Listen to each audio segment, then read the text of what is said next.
Here we have a beautiful William Border rifle. He's working in Bedford, Pennsylvania. Part of his family and his sons is you have Daniel Border, Samuel Border, and John Border, all building rifles in that Bedford style. This looped halo style patch box is normally indicative of the work, and also these hammers are very distinctive.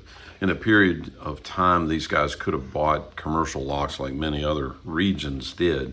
They were actually making most of their lock components, plus their set triggers. They could have purchased these through hardware stores at the time, but they're actually making everything from scratch at that point. This gun has quite a few inlays. I think there's a total of 17 that are nicely done, all original. There's no replacements on them.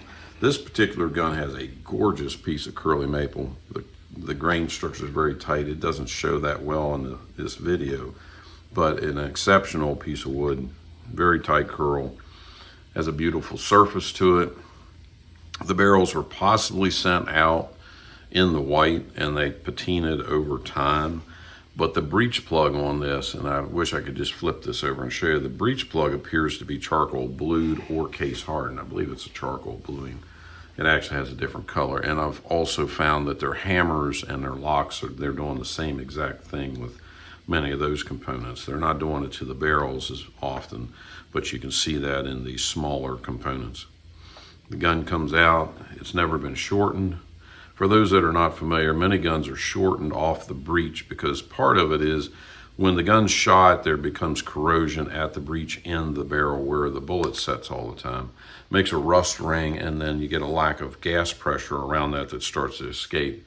Over the course of the gun being used, they'll actually shorten just an inch or two off the barrel, and what it does, it moves the breech plug forward, which also moves the ball forward into better rifling. This gun is about 38 caliber. We're going to flip it over and catch the other side now.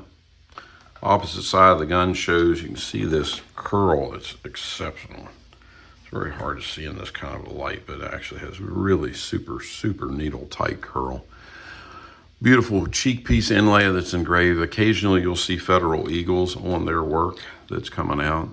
This one, the side plate, actually has July 28th, AD 1847. They do date a few of their guns, not every single piece they did that with. We'll go ahead and run up through here and show you what the rest of the piece looks like. Nice condition gun overall. You can see 1847, they're still doing embellishments. I did see one that was a Daniel and William Border piece that a friend of mine, we were looking at. It was dated 1848. And it actually had some carving and a lot of extra inlays on it. So these guys could really do a nice rifle.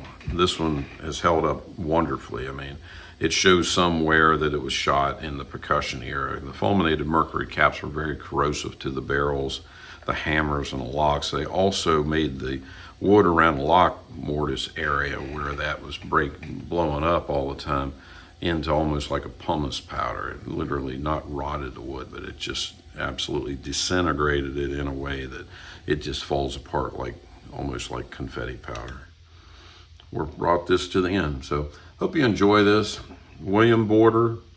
Also you have Daniel and Samuel and John Border all working in that Bedford area. Do beautiful work.